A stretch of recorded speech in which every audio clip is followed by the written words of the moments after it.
அழகாக சொன்ன விஎஸ் பேசுகிறேன். இன்றைக்கி நம்ம பார்க்க போகிற சீரிஸோட நேம் வந்து சோலோ லெவலிங் சீசன் 4 எபிசோட் 24 தான் இன்றைக்கி நம்ம பார்க்க போகிறோம். அதனால் நீங்கள் நம்ம சேனலுக்கு புதுசாக நான் உங்களால் முடிஞ்ச சப்போர்ட் நம்ம சேனலுக்கு சப்ஸ்கிரைப் பண்ணி சப்போர்ட் பண்ணுங்கள். அது மட்டும் இல்லாமல் அது கூட இருக்க பிள்ளைக்கணும் வச்சுக்கோங்க. அப்போ தான் நான் போகிற அடுத்த வீடியோ எல்லாமே உங்களுக்கு நோட்டிஃபிகேஷன் வரும். வழக்கம் போல இந்த எபிசோடும் பிரமாதமாக இருக்கும். முடிச்சு யாரும் ஸ்கிப் பண்ணாமல் பாருங்கள். இந்த வீடியோ பிடிச்சவங்க எல்லாமே கமெண்ட்டில் உங்களுக்கு பிடிச்ச மாதிரி போட்டு இந்த வீடியோக்கு லைக் போட்டுருங்க. இதுக்கு முன்னாடி கிட்டத்தட்ட ஒரு 23 எபிசோட் போட்டிருப்போம். இந்த எபிசோட பார்க்காதவங்க லிங்க் டிஸ்கிரிப்ஷனில் கொடுத்துருக்கு. பிளேலிஸ்ட்டை போய் செக் பண்ணி பார்த்துருக்கோம். அப்போ இந்த கதையை புரியும். சரி வாங்க நம்ம கதை கொள்ள போகலாமா? இப்போ அந்த டிராகன் மானாச்சும் அப்படியே அவனுடைய ஒரே ஒரு கையை டிராகனுடைய கையை மாற்றி அப்படியே ஹீரோவை அட்டாக் பண்ணலான்னு பார்க்க ஹீரோவும் டக்குன்னு அந்த இதுவும் ஜம்ப் பண்ணிட்டு கைசல் வா அப்படின்னு சொல்லிட்டு கூப்பிட்டு அவன் மேலே பறந்து போகலான்னு பார்க்க இவன் உன பக்கம் திரும்பி இவங்களை பார்த்து அட்டாக் பண்ணலான்னு பார்க்கும் போது ஹீரோவும் கரெக்டாக கைசல் மேலே பறந்துட்டு இருக்கான். சரி அவனுக்கு கிட்ட வந்து அட்டாக் பண்ணும்போது ஹீரோவும் கைசல் கீழே பாரு அப்படின்னு சொன்ன அடுத்த நிமிஷம் அவன் கீழே போக அதுக்கப்புறம் மேலே பார்த்து அவன் அட்டாக் பண்ணதுல அட்டாக்கும் மேலே போயிடுது. ஹீரோ தப்பிச்சிட்டான். அதுக்கப்புறம் அந்த இடத்துல வந்து அவன் கிட்ட போக சொல்லிட்டு அந்த டிராகன் கிங் மேலே ஹீரோவும் கிட்ட போயிட்டு அவனோட மொத்த பவரையும் பயன்படுத்தி பாடியில அதிகப்படியான அட்டாக்கை கொடுக்க அவன் அப்படி கதறான். அந்த டிராகன் ஃபேமிலியை ஹீரோவோடைய அட்டாக் எல்லாமே ரொம்ப இம்ப்ரூவ் ஆயிட்டு இருக்கு. அந்த பக்கம் தன்னுடைய கால்களை வச்சு இவனை நசுகலான்னு பார்க்க ஹீரோவும் என்னால அந்த இடத்துல அவனுக்கு சிங்கிள் ஸ்கிராச் கொடுக்க முடியல. பட் ஆனா அவனுக்கு வலி ஏற்படுது போல. ஆனாலும் என்ன ஷேடோ மானாச் உன்னுடைய அட்டாக்ல எனக்கு வலியை ஏற்படுத்தும் நினைச்சியா? சும்மா அதெல்லாம் கைஜல் தூரமா இப்ப பறந்து போ அவன் கிட்ட இருக்க வேணாம்னு சொல்லிட்டு அவனை சொல்ல இப்ப டிராகன் கிங்கும் டிராகன் ஃபியர்னு அந்த அட்டாக்கை பயன்படுத்தலான்னு நிமிஷமே கைசலும் இப்ப தன்னுடைய கண்ட்ரோல் இழந்து இப்ப அவனுடைய கண்ட்ரோல் ஆயிடுது. ஹீரோ இதை பார்த்துட்டு கைசல் உனக்கு என்ன ஆச்சுன்ற மாதிரி பார்த்துட்டே இருக்கும் போது கைசல் பார்த்து ஹீரோவுக்கு துரோகம் பண்ணிடுச்சு. அவனுடைய கண்ட்ரோலுக்கு மாறினதுனால இப்ப அப்படியே அதோடைய வாழால் நம்ம ஹீரோவை பிடிச்சி தூக்கி விசிறி அடிச்சிருது. கைசல் ஏன் இப்படி பண்ண அப்படின்ற மாதிரி ஹீரோவும் பார்க்க அதுக்கப்புறம் அது அந்த இடத்துல இருந்து பறந்து போன அடுத்த நிமிஷமே இந்த டிராகன் கிங்கும் அந்த இடத்துல இருந்து அட்டாக் பண்ணி ஹீரோவும் அதோட அந்த இடத்துல இருந்து ஜம்ப் ஆயிடுறான். அவன் பண்ண அட்டாக்ல அப்படியே அலையெல்லாம் தீவு நோக்கி எழுந்து வர ஆரம்பிக்குதுங்க. ஷேடோ மானர் நீ எந்த இடத்துல மறைஞ்சிட்டு இருக்க? என்ன நான் பண்ண இந்த அட்டாக்லாம் கண்டிப்பா உன்னை கொண்டு இருக்காதுன்றது எனக்கு நல்லாவே தெரியும். உனக்கு நான் வேற விதமா யோசிச்சு வச்சுட்டு இருக்கேன்னு பார்த்துட்டே இருக்கும் போது ஹீரோவும் சடனா அவனுடைய கழுத்துக்கிட்டு வந்துட்டு பரவாயில்ல அட்டாக் பண்ண ஒரு ஏத்த இடம் ஸ்பேஸ் கிடைச்சிருச்சு. இந்த இடத்துல உனக்கு பயங்கரமான அட்டாக்கை கொடுக்க போறேன் இப்போ அப்படின்னு ஹீரோவும் அதுக்கப்புறம் அந்த இடத்த பாயிண்ட் பண்ணி அவனை அட்டாக் பண்ணலாம் பார்த்துட்டே இருக்கும் போது பின்னாடி பார்த்தா அந்த டிராகன் கிங்கும் தன்னோட கையை வச்சு ஹீரோவை பிடிக்கலான்னு வர ஆனா ஹீரோ டக்குன்னு அந்த தப்பிச்சிடான். திரும்ப ஹீரோ அரைஸ்ன்னு சொல்ல இவனு என்னடான்னு பார்த்துட்டே இருக்கும் போது பார்த்த ஹீரோ ஆஸ்பானுடைய முன்னாள் 3 டிராகன்ஸ் எல்லாத்தையுமே அந்த இடத்துக்கு சமன் பண்றான். அதுங்க 3 வந்துட்டு நம்ம டிராகன் கிங்கை போட்டு அடக்குதுங்க. அதுல ஒன்னு அதோடைய கழுத்தை பிடிச்சி நெருக்க இன்னொன்னு ஃபயர் பவர்ஸ் எல்லாம் பயன்படுத்தி அட்டாக் பண்ணிட்டு இருக்குங்க. 2 சைட்ல இருந்தும் அதுங்களுக்கு அட்டாக் பண்ணிட்டு இருக்க. இதுங்க எல்லாமே fire of the ancient dragons billion. இதுக்கு முன்னாடி நடத்தின போர்கள் எல்லாத்தையுமே இதுக்கு எதிராக பயன்படுத்தியிருக்கான். இருந்தாலும் இதுங்களுடைய பவர்ஸ் ரொம்ப நேரத்துக்கு இதால தாக்க பிடிக்க முடியுமா?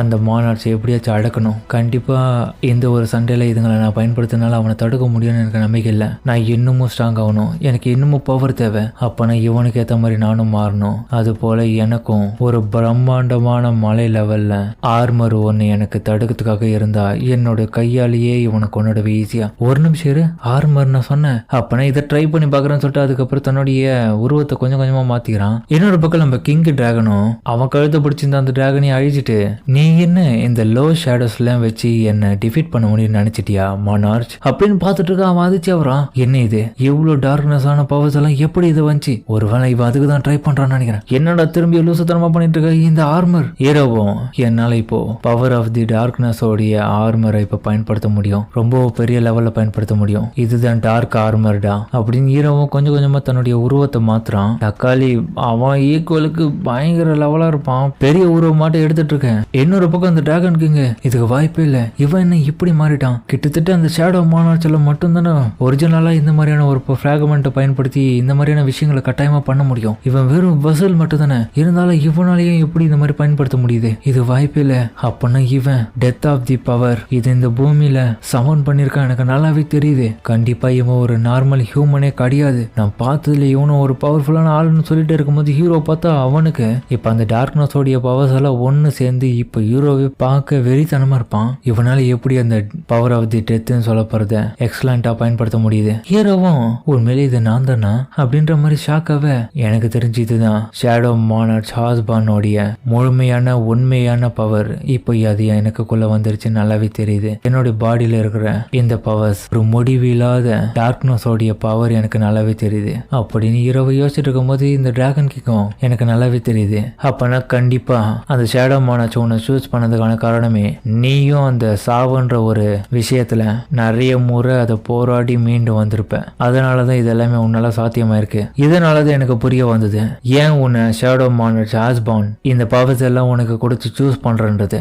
நீயும் அவன மாதிரி தான் நினைக்கிறேன். பட் நான் பேட்டில் பொறுத்த வரைக்கும் நான் நிறைய எக்ஸ்பீரியன்ஸ் கொண்டுப்பேன். உன்னால என்ன எதிர்க்க முடியாது. உன்னை நான் இந்த இடத்துல கொன்னு குவிக்கிறேன்டா, சும்மா விட மாட்டேன்னு சொல்லிட்டு அவனும் திரும்ப அட்டாக் பண்ணதுக்காக தன்னுடைய பவர்ஸை பயன்படுத்தி ஹீரோ மேல ஃபயர் பவர் எல்லாமே அட்டாக் பண்ணிட்டு இருக்கேன். அட்டாக் பண்ணும்போது யோசிக்கிறான். இன்னொரு பக்கம் அந்த டிராகன் கிங்கும் உண்மையிலே நான் இப்படியே விட்டுனா எனக்கு தான் இவன் பின்னாடி பிரச்சனையா வருவான். இவன் ரொம்பவும் டேஞ்சரஸ் ஆனவன் நல்லாவே தெரியுது. நிறைய முறை மரணத்தையே பார்த்து வந்துருக்கானுங்க. ஆஸ்பானே இவனை செலக்ட் பண்ணிருக்கான கண்டிப்பா இவன் கிட்ட ஏதோ ஒண்ணு இருக்கு. அப்படி நம்ம பண்ண அட்டாக் எல்லாத்தையுமே ஹீரோவும் திரும்ப பதில் அட்டாக் பண்றதுக்காக தன்னுடைய சின்ன ஒரு அட்டாக் பண்ணுவான். அது அந்த டிராகன் கிங் பண்ண நெருப்பு அட்டாக்கையே கிழிச்சுக்கிட்டு இவன் மூஞ்சிக்கிட்டு போய் அட்டாக் பண்ண இவனுக்கு அப்படியே கை கால்லாம் நடிக்க போயிடுது. பவர் எல்லாமே அந்த அளவுக்கு சூப்பரா இருக்கு ஹீரோ ஓடிது. ஹீரோவும் அவனை பார்க்க இவனும் கடுப்புல இவனை பார்த்துட்டு இருக்க. அதுக்கப்புறம் ஹீரோ அந்த இடத்துல இருந்து அவனை நோக்கி ஓடி போயிட்டு அடிக்கலான்னு பார்க்க இன்னொரு பக்கம் அந்த டிராகன் கிங்கும் அந்த இடத்துல இருந்து ஓடுறானுங்க. ரெண்டு பேரும் நேருக்கு நேரா நின்று சண்டை போடுவானுங்க. ஹீரோ இப்போ அவனுக்கு ஈக்குவலாவே ரொம்ப பெரிய உருவமாகவே எடுத்துட்டு இருக்கான். உண்மையிலே இந்த சீன் பார்க்க வெறித்தனமா இருக்கும். அதோட இந்த எபிசோட முடிக்கிறாங்க. சரிங்க, இந்த வீடியோ அப்படின்னு சொல்லுங்க. மறக்காம இந்த வீடியோல இருக்க பிடிச்சிக்க நம்புறேன். பிடிச்சிருந்தா லைக் பண்ணி நம்ம சேனலுக்கு சப்ஸ்கிரைப் பண்ணி சப்போர்ட் பண்ணுங்க. அது மட்டும் இல்லாமல் அது கூட இருக்க பெல்லைக்கான ஆல் வச்சுக்கோங்க. அப்பதான் நான் போற அடுத்த வீடியோ எல்லாமே உங்களுக்கு நோட்டிஃபிகேஷன் வரும். வழக்கம் போல இந்த எபிசோட பிரமாதமா இருக்கும். முடிஞ்ச யாரும் ஸ்கிப் பண்ணாம பார்த்துருப்பீங்க நம்புறேன். இதுக்கப்புறம் வரப்போற எபிசோட் எல்லாமே இன்னும் பார்த்து சப்போர்ட் பண்ணுங்க. அதுவே எனக்கு போதும். சரிங்க, நம்ம இதோட இந்த வீடியோ முடிச்சுப்போம்.